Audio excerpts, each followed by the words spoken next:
کہ میڈیا پہ کیسے چھائے رہنا ہے، لوگوں کو چورن کون سا بیچنا ہے اور کتنے دن اس پہ کنٹرول کرنا ہے، اور پھر نیا بیانیہ کب لانا ہے۔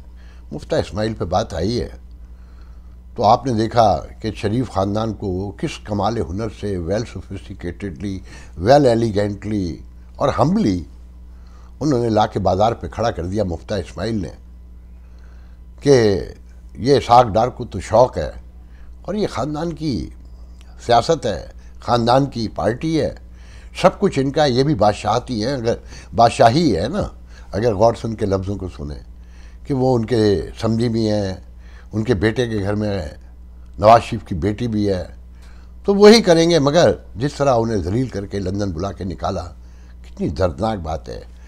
اگر لوگ جانتے ہوں، جو کہنے والے ہیں ہمیشہ سے کہتے ہیں یہاں ان پروگراموں میں بھی، کہ یہ خاندان کی سیاست ہے اور خاندانوں کی سیاست ہی قائم رہے گی، یہ کوئی جمہوریت نہیں ہے، نہ یہاں جمہوریت کا کوئی ابھی تصور آیا ہے، اور جو لوگ اس جمہوریت کی حمایت کرتے ہیں وہ بیسکلی اپنی دہی کے لیے کرتے ہیں۔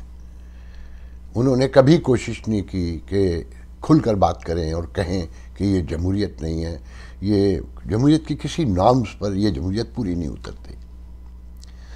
آپ ایمانداری سے سوچیں نا بیٹھ کے، کہا جا رہا ہے کہ خان صاحب اگر نااہل ہوئے تو قیامت آ جائے گی، ملک میں غدر بود مچ جائے گا، اور اتنے بڑے لیڈر کو نااہل نہیں کر سکتے۔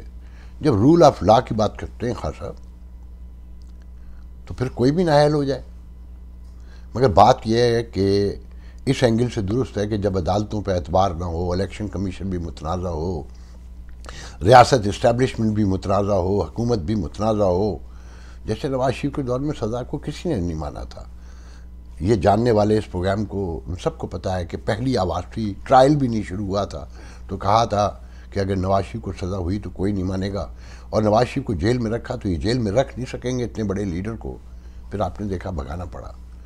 تو خان صاحب کو اول تو یہ جیل میں رکھ نہیں سکتے، فیصلہ سنا بھی دیں کوئی مانے گا بھی نہیں، مگر یہ کہنا کہ ان کو اتنے بڑے آدمی کو سزا کیسے ہو سکتی ہے، یہ رول آف لا اور یہ ایکویلٹی کی جو باتیں خان صاحب کرتے ہیں، یہ ہے وہ کنٹراڈکشن کہ مہذب معاشروں میں جو چور ہے وہ چور ہے، جو بے ایمان ہے وہ بے ایمان ہے، چاہے وہ کوئی بھی ہو، کیونکہ جب معاشرے کا ہر ادارہ متنازع ہو، ایک دوسرے سے تعلق کشیدگی کی انتہا پر کھڑے ہوئے ہوں، وہاں کس نے کیا ماننا ہے، مگر یہ کہنا کہ جی قیامت آ جائے گی، اگر معاشرے میں انصاف ہوتا تو کوئی قیامت نہیں آتی۔ اور پھر خان صاحب نے یہ بے ایمانیاں، چوریاں، جسے وہ مانتے ہی نہیں، اس لیے کہ انہیں پتہ ہی یہ سوشو پولیٹیکل ہماری نارمس ہے، یہ عام باتیں ہیں، اتنی چھوٹی موٹی چوریاں کرنا، منی ٹریل کھا جانا اور جھوٹے حلف نامے بھر دینا، یہ تو ہمارے یہاں روز ہوتا ہے نا، ہماری ہر عدالت میں ہوتا ہے۔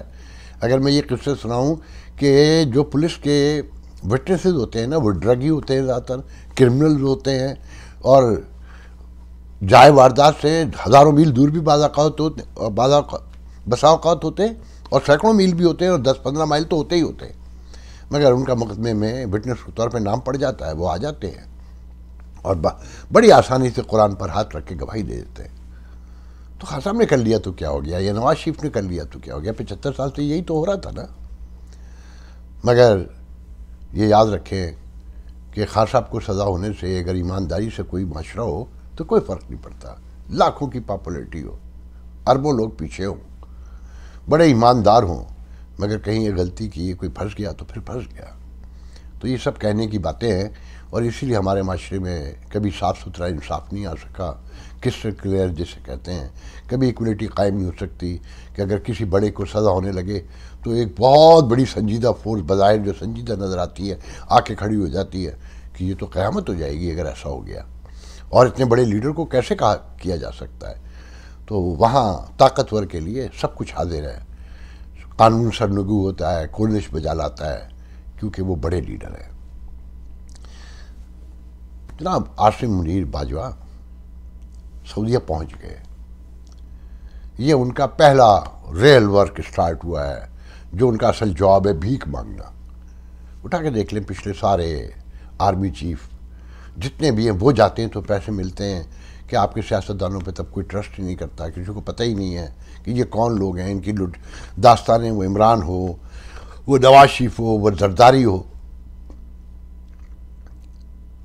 تو آرمی چیف کو پہلے جانا پڑتا ہے، کیونکہ پوری دنیا کو پتہ ہے کہ ریاست تو یہی چلاتے ہیں. پھر سعودی عرب میں تو کافی ہیلپ بھی ہے، سیکیورٹی سے لے کر، شاہی خاندان کی سیکیورٹی سے لے کے خانہ کعبہ اور حرم شریف سے مدینہ تک ساری سیکیورٹی 99% پاکستان کی ہے. تو آرمی چیف بڑا معتبر ہے وہاں، اچھی بات ہے. مگر کہا جاتا ہے، بتانے والے بتاتے ہیں کہ اس دورے میں پیسے ملنے سے پہلے ایک بہت بڑی شرط آ گئی ہے.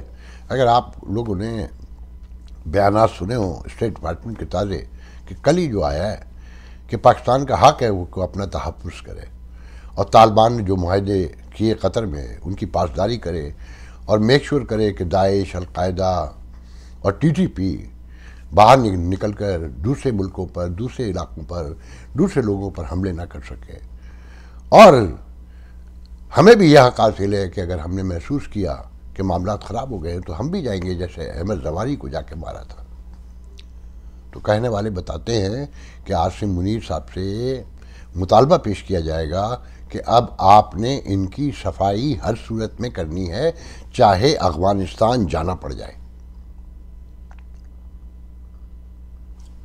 یہ ہے جو پہلے اشارے بھی دے چکی ہے حکومت پاکستان کہ we have all rights to strike, سن چکے ہوں گے. تو یہ بہت خوفناک سچویشن ہے. اور پھر منی بجٹ آ رہا ہے. IMF کی جو 3 شرائط ہیں وہ پوری کی جا رہی ہیں، کہ جس میں سبسڈیز بھی ختم ہو رہی ہیں، لیوی بھی بڑھائی جا رہی ہے، وہ تو آ بھی گیا، اور ٹیکس بھی بڑھیں گے.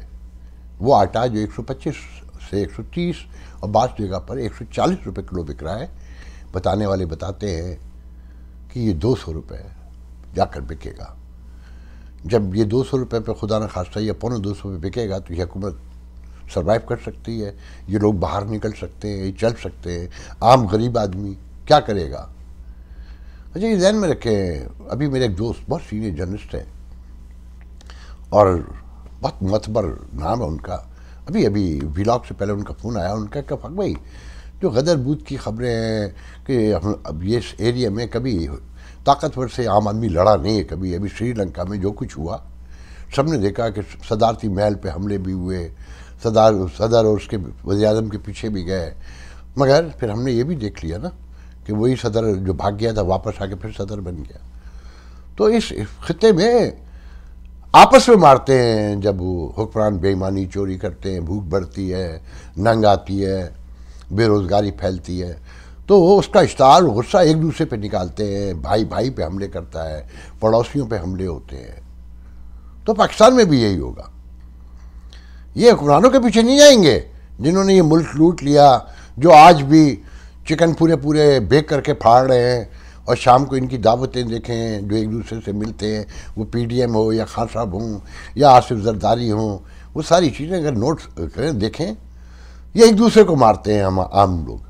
اور آنے والے دنوں میں جو سب سے بڑا خطرہ ہے جو میں بتانا چاہتا تھا، یہ کال اتفاق سے آ گئی تھی کہ سندھ میں نے 2 دن پہلے پروگرام میں بتایا تھا کہ کراچی کی جو ڈائنامکس ہے، جو پنجابی، پٹھان، سندھی، بلوچی، اردو اسپیکنگ اور جو اسٹیبلشمنٹ نے زہر بویا ہے، سب ایک دوسرے سے خار کھاتے ہیں، نفرت کرتے ہیں. اور یہ بلدیاتی انتخابات اگر ہو جائیں تو پتہ نہیں جاننے کیا سے کیا ہو جائے گا. تو مجھے کسی نے پھر سندھ سے بتایا کہ آفاق صاحب کراچی نہیں، پورا سندھ آتش فشاں کے دہانے پہ رکھا ہے. میں نے پوچھا کیا مطلب؟ کہنے لگے دیکھیں جی، سکھر، کراچی، حیدرآباد، میرپور خاص، نواب شاہ، ہر جگہ سیٹلر پنجابی بھی موجود ہیں، پٹھان بھی، اور افغانی بھی اب بہت آگے ہیں. تو اگر ریاست کو خدا نہ خواستہ کچھ ہوا تو پنجاب میں کچھ نہیں ہوگا. 99% ایک جیسی آبادی ہے، ایک زبان کے بولنے والے لوگ ہیں، ایک کلچر، ایک مذہب تو خیر میٹر ہی نہیں کرتا. وہ تو میٹر جب کرتا ہے جب پیٹ بھرا ہوا اور ریاست میں سکون تھوڑا سا ہو تو پھر دوسروں کو تنگ کرنا ہوتا ہے. جیسے ہندوؤں کو تنگ کیا، کرسچنس کو کیا، یہودی تو چھوڑے ہی نہیں.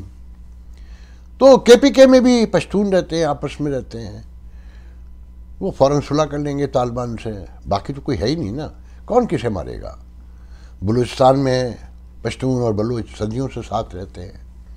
وہاں بھی شاید اتنا ہو، مگر وہاں جو پنجابی سیٹلر ہے اس کی زندگی خطرے میں ہے، جو اردو بولنے والا ہے، اور دوسری زبانوں کے لوگ جتنے بھی ہیں جہاں بھی ہیں.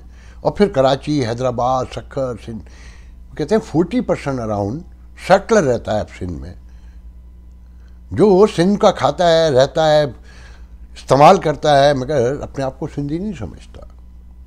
جب قومیں ایسی ہوتی ہیں، ہجرتیں بڑی عجیب ہوتی ہیں.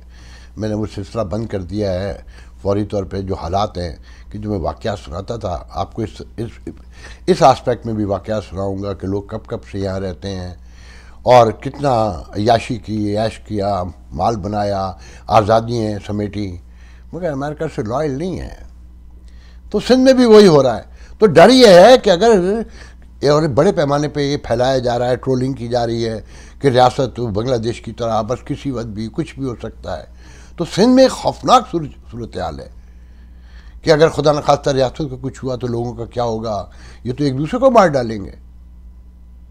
آپ اندازہ لگائیں کہ صورتحال کہاں جا کر کھڑی ہو گئی ہے. ایسے میں خان صاحب الیکشن مانگ رہے ہیں. اب ذرا سوچئے کہ جو مہنگائی، بھوک، ننگ آ رہا ہے، اور جو خان صاحب کی حرکتیں ہیں، جو ریاست سے لڑائی ہے، اور جو طالبان بتدریج آگے بڑھ رہے ہیں، جو ان کے ویڈیوز آ رہے ہیں، اور پھر انہوں نے صاف کہہ دیا کہ ٹارگٹ اب ہمارا مسلم لیگ نون اور پیپلز پارٹی بھی ہے. پہلے ANP ایم کیو ایم تھی نا. اب مطلب یہ کہ تحریک انصاف مارکیٹ میں رہے گی، بازار میں رہے گی، الیکشن کرانا ہے تو اس کے حوالے حکومت پہلے ہی کر دیں، باقی تو کوئی الیکشن لڑنے کے قابل ہی نہیں رہا. اچھا، پھر آپ کی اپنی آرمی سے لوگوں کی نفرت دیکھیں کہ ISI چیف جنرل ندیم انجم، وہ جو CTD کے ڈائریکٹر، جو ISI کے ڈائریکٹر مارے گئے خانیوال میں، ان کے گھر گئے، ان کے بچے کو گلے لگایا ہوا، تو ان کی گھڑی سامنے آ گئی ہے جو یقیناً کوئی 1-2 کروڑ روپے کی گھڑی نظر آتی ہے. اور جو پھر اس پر کامنٹس ہیں، علامہ الحفیظ، جو گالی گفتار ہے، اور جو شکوک و شبہات کا اظہار ہے عرش شریف سے لے کر.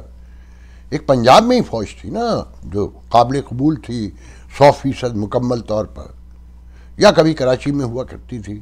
باقی علاقوں میں تو بہت پرانی کہانی ہو گئی ہے، لوگوں کو اندازہ نہیں ہے. اب پنجاب میں ایک تو PTI والے تو بالکل مکمل طور پہ فوجی اسٹیبلشمنٹ اور سب کے ہی خلاف ہو گئے نا. آپ کے خیال میں مسلم لیگ والے اندر سے خوش ہیں؟ وہ تو یہ سوچ کے خوش ہوتے ہیں کہ جو کام ہم سے نہیں ہو سکا وہ PTI نے کر دیا. یہی پیپلز پارٹی کا ہے. ان کی تو بی کو بھی مارا ہے، سب کو پتہ ہے کس نے مارا ہے. بھٹو کو پھانسی پہ لٹکایا ہے. بلوچیوں کا آپ کو پہلے سے پتہ ہے. اور خیبر پختونخوا میں جو ہو رہا ہے، طالبان اور خان صاحب کے لوگ، اور پھر ساری چیزوں کو غور سے دیکھیں تو یہ آرمی آج ہے کہاں. یہ خود کہتے ہیں نا کہ جب تک عوام ساتھ نہ ہو کوئی جنگ نہیں جیتی جا سکتی. تو کیا عوام ساتھ میں ہے؟ جب یہ طالبان جو بہت کھلم کھلا، اب تو کہا جا رہا ہے کہ افغان طالبان بھی انہیں جوائن کر رہے ہیں پاکستان پہ حملے کرنے کے لیے، لوٹ مار کے لیے بھی کر رہے ہیں نا. وہاں جو غربت ہے، اور وہ تو ہمیشہ سے اگر تاریخ پوری نکال کر دیکھیں، ہندوستان پہ بھی جو حملے ہیں تو وہ کوئی ہندوستان کو اس لیے تھوڑی کرتے تھے کہ اسلام کا مرکز بنائیں گے. لوٹ مار کے لیے آتے تھے مختلف قبیلے، افراد، خاندان، کہ چلیں بھئی بچ گئے تو اتنا مال ملے گا، مر گئے تب بھی ملے گا. تو وہ ایک تھاٹ پروسیس بھی ہے. تو اس کی روشنی میں ساری چیزوں کو دیکھیں کہ آنے والے دن کیسے ہیں جب یہ مہنگائی بڑھے گی اور خوفناک طوفان آئے گا، دہشت گردی کی جنگ شروع ہوگی جو صاف نظر آ رہی ہوتی ہوئی، اسپیشلی کراچی، لاہور، ملتان، فیصل آباد، پشاور، کوئٹہ، یہ سارے علاقے تو سیج سے نظر آتے ہیں. ان سے اس میں انتخابات ہوتے ہوئے دیکھتے ہیں آپ. اور یا یہ مہنگائی کا جو طوفان آنے والا ہے اس میں آپ سمجھتے ہیں یہ حکومت سروائیو کر پائے گی؟ نہیں. وہی ہوگا جو قومی حکومت کا آئیڈیا ہے، جسے لوگ کہتے ہیں کہ آئین میں گنجائش نہیں ہے اور فلانا ہے، اور ہم نے بڑی مشکلوں سے پارٹیاں بنائی ہیں. کوئی پارٹی نہیں بنائی ہے اپنے. یہ پارٹیاں نہیں ہیں، یہ مفادات کے ٹولے ہیں جو گرد جمع ہو گئے ہیں لیڈرشپ کے. خان صاحب کے گرد جتنے لوگ ہیں ان میں سے کئی کو تو میں جانتا ہوں، مجھے ان کی رائے بھی پتہ ہے، مگر وہ کہاں جائیں بیچارے، کس کے پیچھے دیکھیے گا. 30-40 لوگ استعفیٰ نہیں دیں گے پارلیمنٹ سے، نیشنل اسمبلی سے خان صاحب کے. وہ چیزیں یہاں پہلے سے بتاتا رہا ہوں. اور مجھے نہیں پتا کہ پرویز الہی کتنے دن ٹکیں گے کہ وہ کہتے ہیں کہ میں اعتماد کا ووٹ نہیں لوں گا، اس کی ضرورت نہیں ہے، گورنر کا آرڈر جو تھا انلیگل تھا، اور خان صاحب کہتے ہیں کہ 9 کو آپ نے لینا ہے ووٹ۔ تو مجھے اتنی قانونی موشگافیوں کے بارے میں نہیں کر سکتا موشگافیاں، کہ میرے علم میں نہیں، میری نالج نہیں ہے، یہ میری فیلڈ بھی نہیں ہے، مگر یہ پتا ہے کہ غدر بھوت پڑھنے والا کیاس بڑھتا جائے گا، اور خان صاحب کا ایک ہی ایجنڈا ہے، کیاس بڑھنا چاہیے، اور کیاس بڑھنے کے نتائج کیا نکلتے ہیں وہ آپ سوچیں اور فیصلہ کریں کہ خان صاحب کیا کر رہے ہیں، کیوں کر رہے ہیں، کس کے کہنے پہ کر رہے ہیں۔ آج کے لیے اتنا بہت ہے، انشاءاللہ آپ سے کل گفتگو ہوگی۔ اللہ حافظ۔